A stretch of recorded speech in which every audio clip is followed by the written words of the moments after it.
A chuva caía pesada sobre São Paulo naquela tarde de outono. As gotas, grossas e incessantes, desciam dos céus como se carregassem um peso antigo, tamborilando contra os vidros embaçados das janelas do Fórum Central. As ruas estavam tomadas pelo reflexo das luzes dos faróis, distorcidas nas poças que se formavam no asfalto.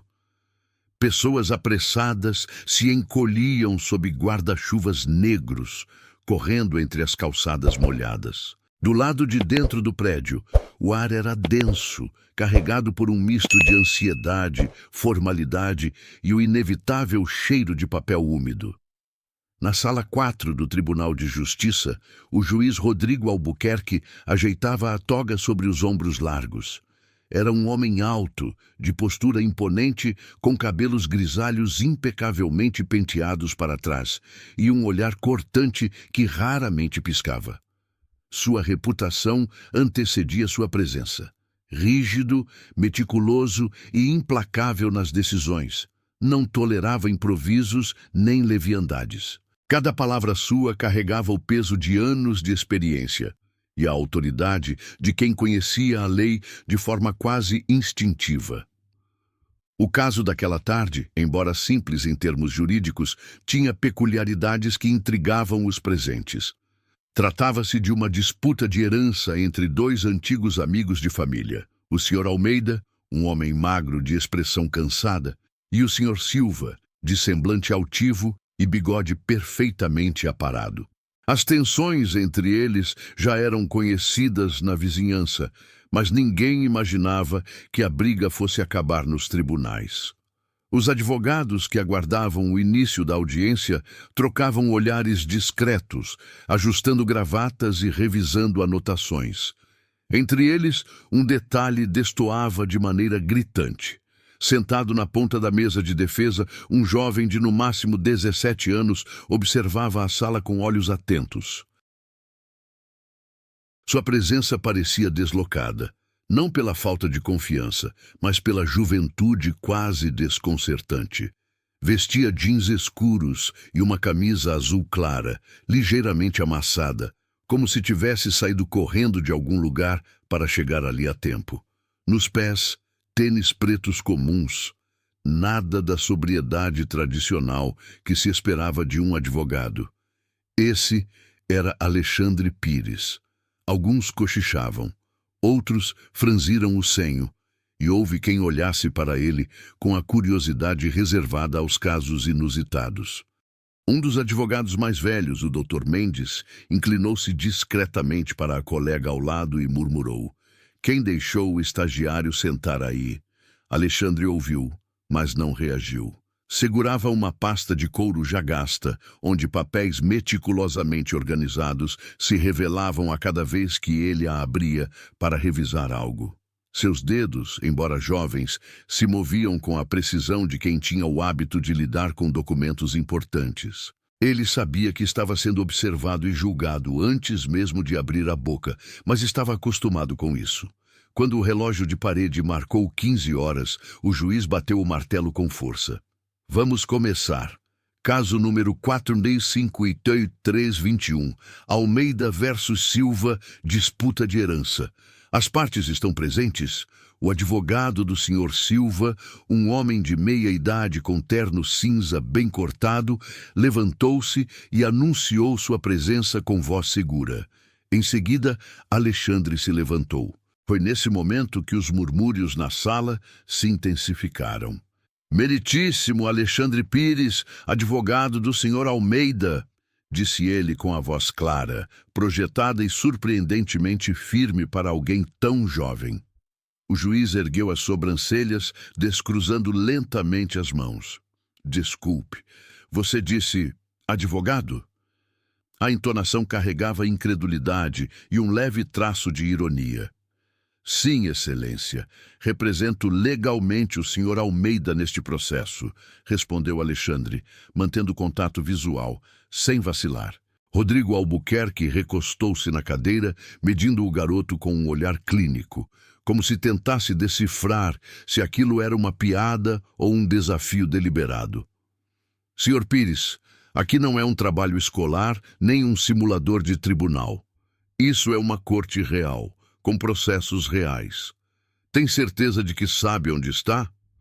O tom era sarcástico, mas calculado. O murmúrio aumentou, e alguém riu baixinho no fundo da sala. Alexandre inspirou fundo antes de responder. Com todo respeito, Excelência, sei exatamente onde estou e estou plenamente qualificado para estar aqui. O juiz inclinou a cabeça, interessado na ousadia. Muito bem. Então apresente suas credenciais. Alexandre retirou de sua pasta uma pequena pilha de documentos e os entregou ao oficial de justiça, que os levou até a bancada do juiz. Rodrigo Albuquerque folheou cada página com atenção, sem esconder o espanto, à medida que confirmava a autenticidade. Isso é incomum, murmurou, mais para si mesmo do que para a sala. Ele ergueu novamente o olhar para Alexandre. De fato, está tudo em ordem. Não apenas possui registro válido na ordem dos advogados, como também... Fez uma pausa breve. Obteve notas excepcionalmente altas nos exames de certificação. Um silêncio pesado tomou conta do tribunal. Até o advogado adversário pareceu recuar um pouco em seu ar de superioridade. Alexandre, porém, não sorriu, não agradeceu, não se vangloriou. Apenas voltou a sentar, ajeitando calmamente os papéis. O juiz pigarreou e retomou o tom formal. Muito bem. Vamos prosseguir com a audiência. Sr. Pires, tem a palavra para apresentar a defesa de seu cliente. Naquele instante, algo mudou no ar. Alexandre, que até então parecia apenas um garoto deslocado em um mundo de adultos, assumiu uma postura quase majestosa. Seus ombros se endireitaram, o olhar se fixou no juiz e nas anotações diante de si. Ele começou a falar com clareza, articulando cada argumento como se tivesse anos de prática em tribunais. Sua voz era controlada, mas carregava uma energia que prendia a atenção. Ele citou precedentes, apresentou interpretações jurídicas e, mais importante, construiu uma narrativa que humanizava seu cliente e desmontava, peça por peça, a argumentação adversária.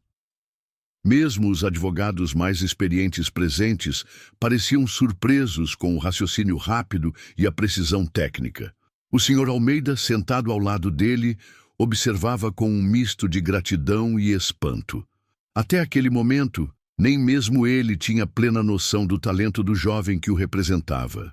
Enquanto falava, Alexandre percebia a mudança nos olhares ao seu redor. O ceticismo começava a ceder lugar a uma curiosidade genuína, e para alguns, até respeito. Mas no fundo, ele sabia que aquilo era apenas o começo. A batalha não se ganhava apenas com argumentos iniciais. Ainda havia um longo caminho até a decisão final. E naquele tribunal chuvoso, todos começavam a entender que, por mais improvável que parecesse, aquele jovem não estava ali para brincar. Ele estava ali para vencer. A chuva lá fora continuava a bater contra as janelas do tribunal, criando um som constante e ritmado que se misturava ao farfalhar das togas e ao arrastar das cadeiras. O ar parecia mais pesado do que antes, e não era apenas por causa da umidade. Havia ali um clima de duelo silencioso, um campo de batalha intelectual prestes a ser definido por palavras. O advogado de defesa, Vitor Gomes, era a antítese de Alexandre em tudo. Um homem de pouco mais de 50 anos, cabelos já embranquecidos nas laterais, terno azul marinho impecável e gravata de seda alinhada, como se fosse parte de sua própria pele. Sua presença transmitia segurança, não pela arrogância aberta, mas pela confiança tranquila de quem já tinha vencido mais batalhas do que poderia contar. O olhar, no entanto, traía um leve tom de superioridade quando se dirigia a Alexandre. Assim que o juiz concedeu a palavra ao jovem, Vitor não resistiu a um comentário baixo, mas audível o suficiente. Espero que não seja um daqueles discursos de formatura. Algumas risadas contidas ecoaram na sala. Alexandre não olhou para ele. Manteve os olhos no juiz, e quando começou a falar, sua voz não tremeu. Excelência, senhores presentes. Começou, colocando sobre a mesa um maço de documentos encadernados. Estou aqui para demonstrar que meu cliente, o senhor Almeida, foi vítima não de má fé, mas de uma interpretação equivocada do testamento de seu falecido pai. Uma interpretação que, se mantida, não apenas desrespeita a vontade expressa do falecido, como também infringe princípios básicos de equidade previstos em nosso Código Civil. O murmúrio cessou gradualmente. O tom de Alexandre era claro e articulado, sem afetações, e cada frase parecia cuidadosamente medida. Ele caminhou até o centro da sala, tirou da pasta uma cópia do testamento e a ergueu.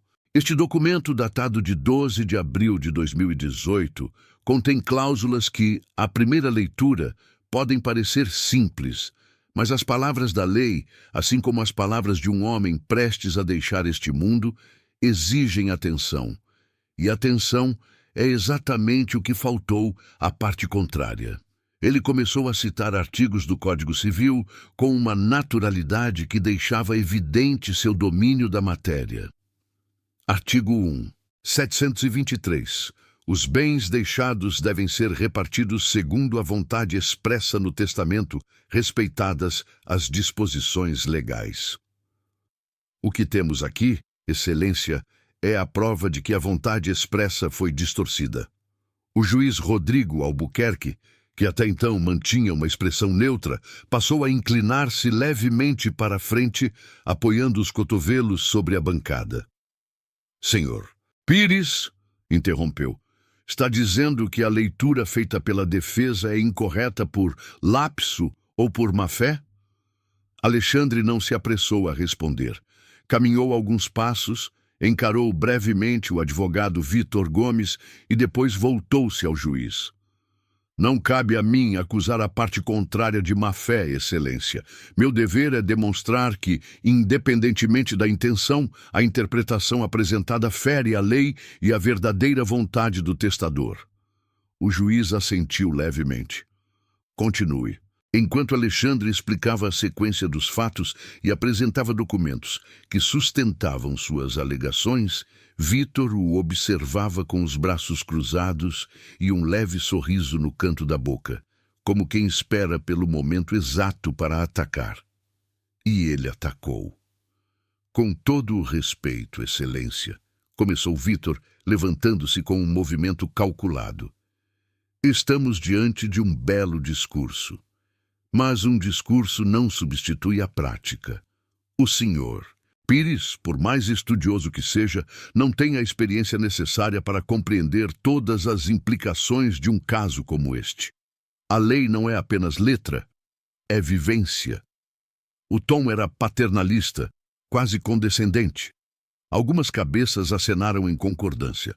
Alexandre manteve-se em silêncio por alguns segundos, folheando calmamente seus papéis, antes de erguer o olhar. Experiência é, sem dúvida, valiosa, Dr. Gomes. Mas experiência não pode ser desculpa para distorcer a verdade, respondeu, sem elevar a voz. A justiça não depende da quantidade de anos que alguém passou nos corredores dos tribunais. Depende da clareza dos fatos e da integridade da interpretação. E é isso que eu trago hoje. O silêncio que se seguiu foi quase palpável. O juiz Albuquerque observava Alexandre com atenção renovada, como se estivesse descobrindo algo que não esperava. Vitor tentou retomar a fala, mas Rodrigo ergueu a mão.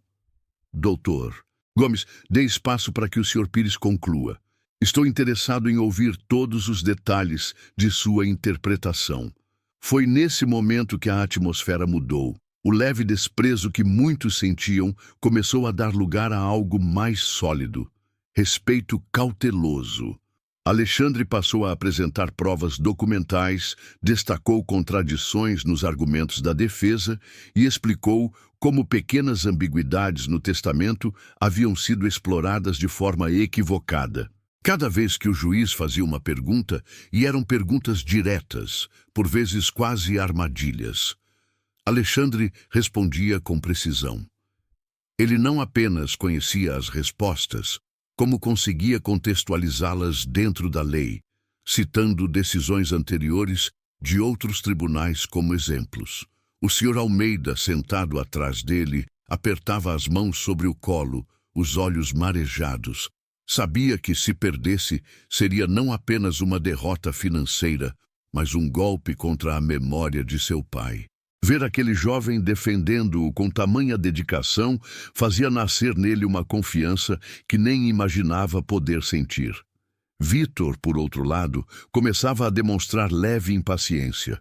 Seu sorriso inicial já havia desaparecido, substituído por um franzir de sobrancelhas e anotações rápidas num bloco à sua frente.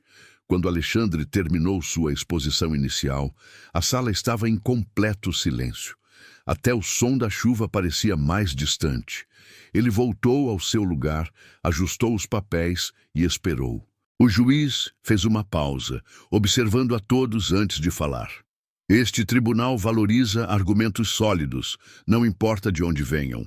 Sr. Pires, sua apresentação foi clara e consistente. Mas, como sabe, a decisão final dependerá não apenas de retórica, mas de provas irrefutáveis. Alexandre apenas assentiu. Estou ciente, Excelência, e estou preparado para apresentá-las. O martelo do juiz bateu, encerrando aquela fase da audiência. Ainda havia muito pela frente, mas algo essencial havia mudado. Alexandre não era mais visto como um intruso juvenil tentando brincar de advogado. Ele havia conquistado o respeito. E isso, em um tribunal, já era metade da batalha. O som da chuva, que antes parecia um pano de fundo distante, agora se misturava à respiração tensa das pessoas na sala. O tribunal estava mais silencioso do que em qualquer outro momento da tarde. As trocas iniciais haviam dado lugar a um jogo de paciência e cálculo. Cada palavra dita tinha peso, cada pausa carregava intenções. O juiz Rodrigo Albuquerque, com as mãos entrelaçadas sobre a mesa, observava Alexandre como quem acompanha uma partida de xadrez, não mais com desconfiança pura, mas com atenção meticulosa. Ele sabia reconhecer quando alguém era capaz de manter o controle sob pressão, e o jovem à sua frente estava provando isso com cada argumento. Vitor Gomes, do lado oposto, não estava disposto a deixar a maré mudar completamente. O advogado veterano, que até pouco tempo atrás exibia um ar quase condescendente, agora afiava cada intervenção com mais cuidado.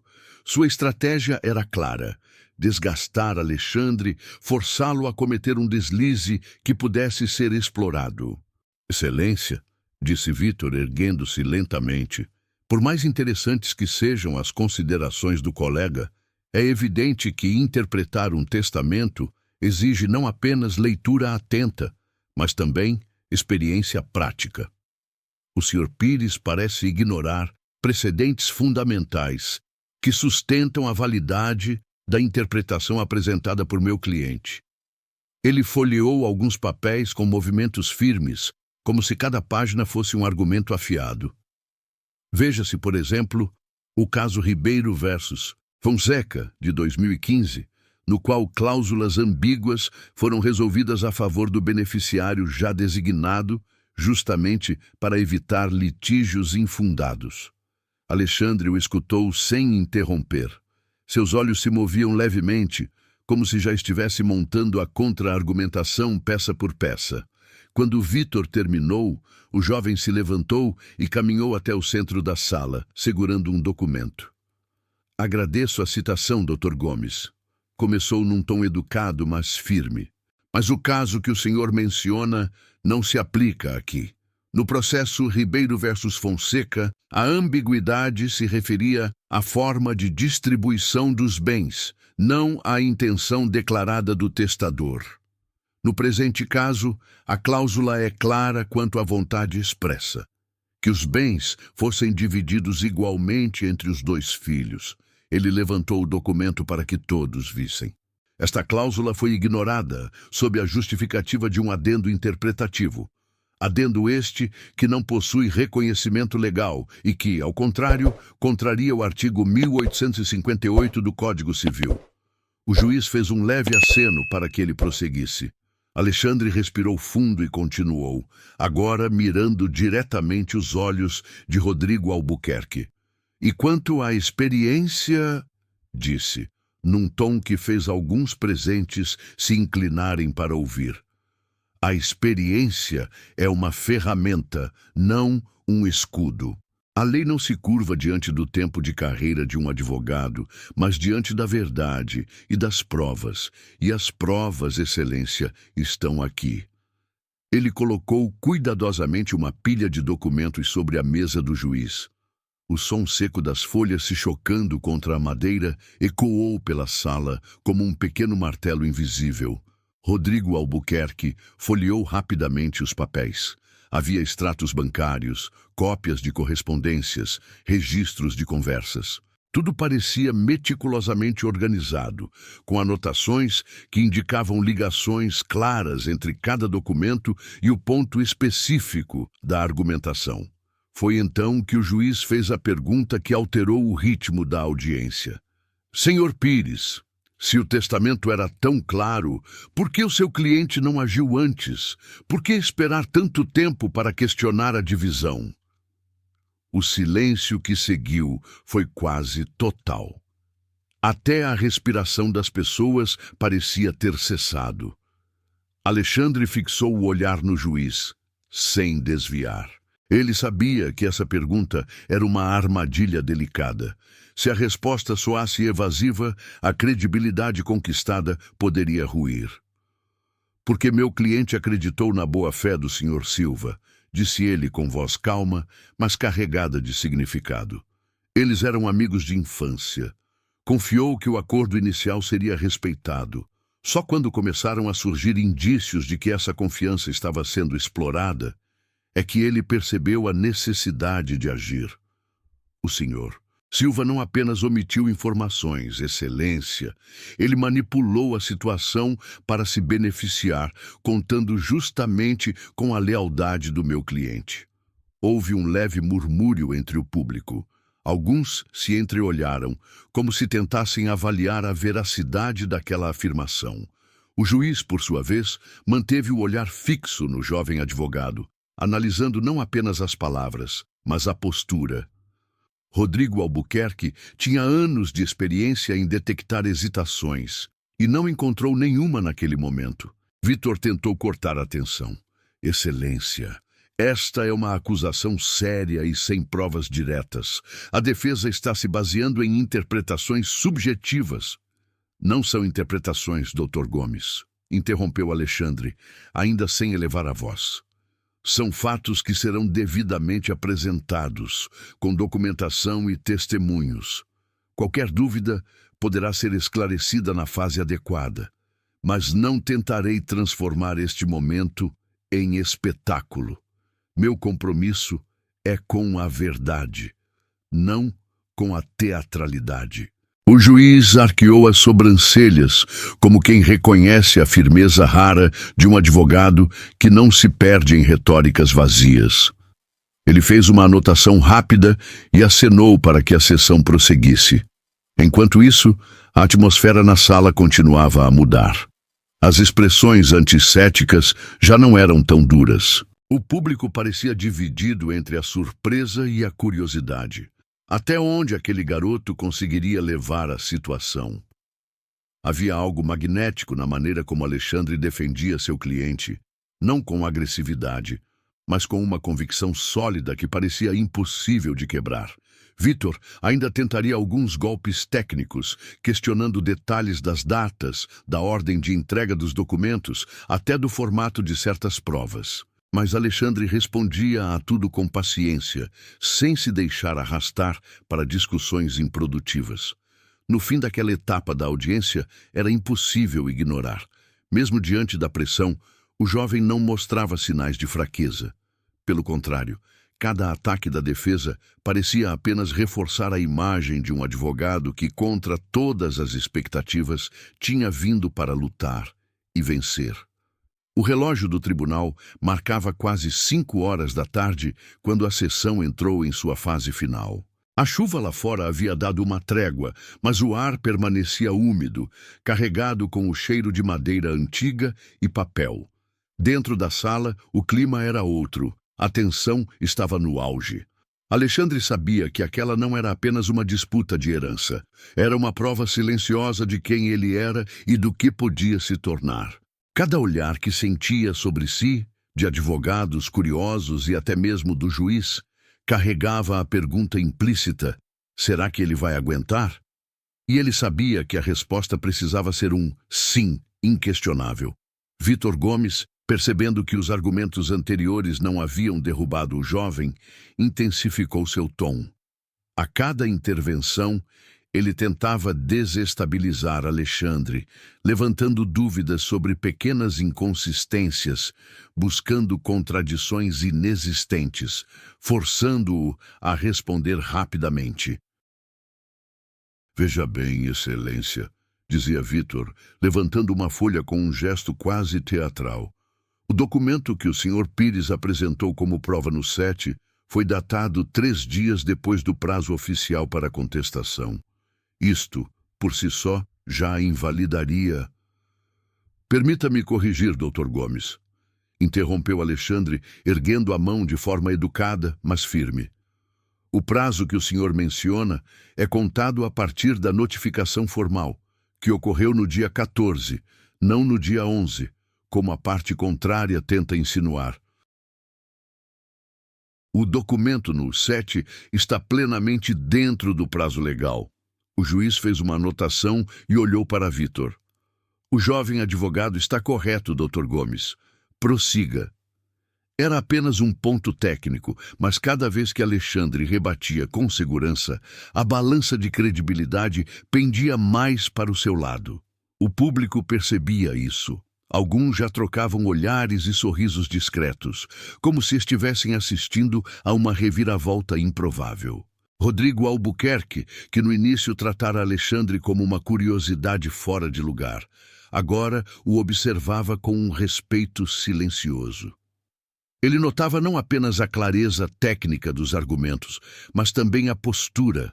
O jovem mantinha a calma, mesmo sob provocações, e isso era raro até entre advogados veteranos. A certa altura, o juiz interrompeu a defesa para fazer uma pergunta direta a Alexandre.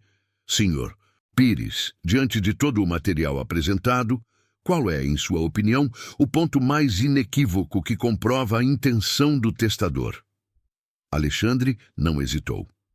Excelência, é esta carta manuscrita, datada de 3 semanas antes do falecimento. Nela, o testador reafirma que sua vontade era dividir igualmente os bens entre os 2 filhos, sem qualquer tipo de preferência ou exceção. Esta carta foi anexada ao processo e confirmada por perícia grafotécnica. Ela não deixa margem para interpretações convenientes. Ele caminhou até a bancada e entregou a carta novamente ao juiz, que a leu com atenção. O silêncio na sala era absoluto, quebrado apenas pelo leve virar das páginas. Rodrigo Albuquerque a colocou de lado e olhou para Vitor, como quem aguardava uma contestação sólida. Mas o veterano, pela primeira vez, hesitou. Com todos os pontos técnicos expostos e as provas revisadas, restava o momento mais crucial, o discurso final. Alexandre respirou fundo, ajustou a postura e se levantou. Caminhou até o centro da sala e fitou o juiz, mas também percorreu com os olhos cada rosto presente. Advogados, curiosos, funcionários. Queria que todos entendessem. Excelência, senhores, senhoras, começou com voz calma, mas carregada de emoção contida. Esta não é apenas uma disputa sobre documentos ou cláusulas. É sobre o valor da palavra de um homem que já não está aqui para defendê-la. É sobre confiança, sobre lealdade e sobre a justiça que este tribunal representa.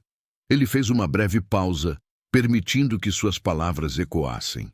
Durante este julgamento, muito se falou sobre a minha idade, sobre minha falta de experiência, como se a verdade precisasse de décadas de carreira para ser ouvida. Mas a verdade não envelhece. Ela não depende de quem a pronuncia, mas de sua essência. E a essência deste caso é simples.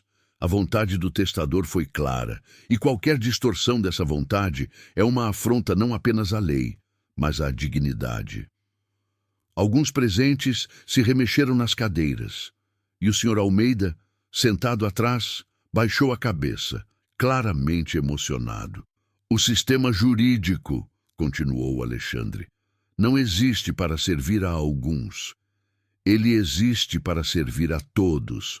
Não importa se quem se levanta para falar é um advogado com 50 anos de experiência ou um jovem recém-formado. O que importa é que a justiça seja feita. O silêncio que se seguiu foi quase palpável. Até Vitor, por um momento, pareceu reconhecer o peso das palavras do adversário. Alexandre voltou para seu lugar, sentou-se e cruzou as mãos sobre a mesa, aguardando. O juiz Rodrigo Albuquerque ficou alguns minutos revisando documentos. Folheava páginas, rabiscava anotações, olhava de um lado para o outro da sala. Finalmente, ajeitou-se na cadeira e falou: Este tribunal considera que a argumentação apresentada pelo advogado do autor é sólida e sustentada por provas incontestáveis. A cláusula do testamento e a carta manuscrita demonstram de forma inequívoca a intenção do testador. Portanto, decide-se que a propriedade em disputa deve ser transferida ao Sr. Almeida, conforme a vontade original. O som do martelo ecoou como um trovão abafado. Por um instante, o tempo pareceu parar. O Sr. Almeida fechou os olhos, respirando fundo, e depois se levantou para abraçar Alexandre, que finalmente permitiu que um leve sorriso escapasse. A sala, antes fria e hostil, agora tinha um ar diferente. Algumas pessoas chegaram a bater palmas discretamente, enquanto outros apenas acenavam com aprovação. Vitor recolheu seus papéis com um ar resignado, sem qualquer comentário sarcástico desta vez.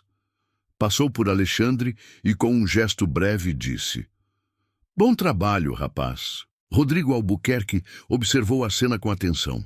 Quando Alexandre se preparava para sair, o juiz chamou: Sr. Pires, continue assim. O tribunal precisa de advogados que defendam a lei com essa seriedade. Para Alexandre, aquilo soava quase tão importante quanto a vitória em si. Ele havia provado que podia vencer, mas, acima de tudo, havia provado quem ele era. A notícia correu rápido. No dia seguinte ao julgamento, jornais e sites jurídicos estampavam manchetes como: Advogado de 17 anos vence caso complexo e surpreende tribunal. Juiz cético é convencido por jovem promissor. A nova promessa do direito brasileiro. As redes sociais se encheram de comentários e debates. Alguns exaltavam sua coragem, outros questionavam como alguém tão jovem havia conseguido tal feito. Mas, para Alexandre, aquilo não mudava nada. Ele não procurava os holofotes. Nunca procurara. Sua motivação estava no que sentira quando o martelo do juiz bateu. A certeza de que havia feito o que era certo. Nos primeiros dias, jornalistas de diversos veículos tentaram entrevistá-lo. Ele atendia a alguns, sempre com postura humilde. Alexandre, como se sente sendo chamado de o prodígio do direito? Perguntou uma repórter de um grande jornal. Ele sorriu de leve antes de responder. Não sou prodígio. Sou alguém que estudou muito, que se dedicou e que acreditou no que estava defendendo. O mérito não é só meu, é da minha família, dos professores que me orientaram e, principalmente, da verdade que estava do nosso lado. Apesar do reconhecimento, Alexandre mantinha sua rotina de estudos e trabalho quase inalterada. Mas algo havia mudado. Ele agora era visto como inspiração por outros jovens que sonhavam com a advocacia.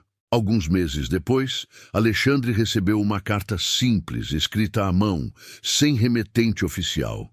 O envelope era amassado e a letra um pouco tremida. Dentro, um jovem estudante de direito chamado Eduardo contava sua história. Eu pensei em desistir. Trabalho o dia inteiro, estudo à noite e às vezes me pergunto se vale a pena. Mas quando li sobre o seu caso, percebi que é possível chegar lá, mesmo quando todos duvidam de você. Obrigado por me mostrar isso. Alexandre leu a carta 2 vezes, depois a guardou na gaveta de sua mesa. Naquela noite, ficou pensando nas dificuldades que ele mesmo havia enfrentado. Os livros comprados usados, as noites em claro, o preconceito por causa da idade. Percebeu que sua vitória não podia ser apenas dele, precisava gerar algo maior. Foi assim que nasceu o programa de mentoria Alexandre Pires, voltado para jovens advogados e estudantes que, como ele, enfrentavam barreiras econômicas ou sociais. O projeto começou pequeno, encontros virtuais semanais, dicas sobre prática jurídica, debates sobre ética e estratégias de estudo. Mas rapidamente ganhou força. Em uma das primeiras reuniões, Alexandre falou: quando comecei, ouvi muitas vezes que eu não estava pronto, que era muito jovem, que não tinha peso suficiente. Hoje sei que o peso que importa é o do compromisso com a justiça. E é isso que quero ajudar vocês a desenvolver. O programa não só capacitou jovens, mas também criou uma rede de apoio. Alexandre usava sua visibilidade para conseguir bolsas de estudo, estágios e oportunidades para seus mentorados.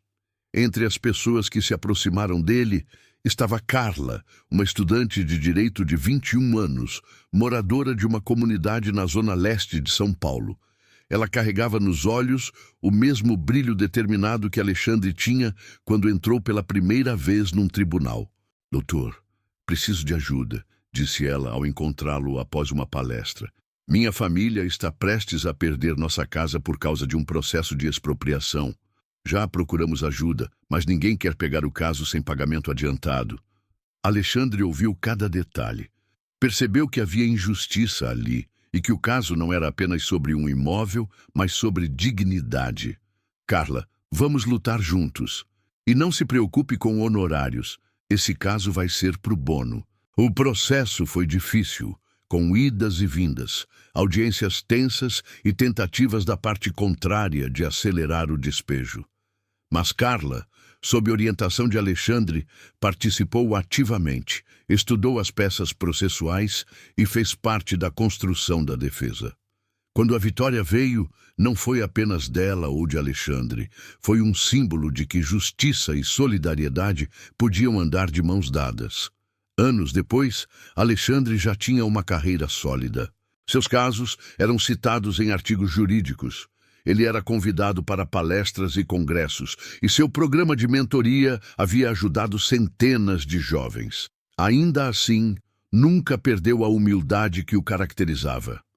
Foi em uma noite de gala, na cerimônia anual da Ordem dos Advogados do Brasil, que um momento inesperado aconteceu. O salão estava repleto de nomes consagrados do direito. Quando o mestre de cerimônias anunciou o próximo prêmio, reconhecimento por contribuição à justiça social, a plateia se silenciou.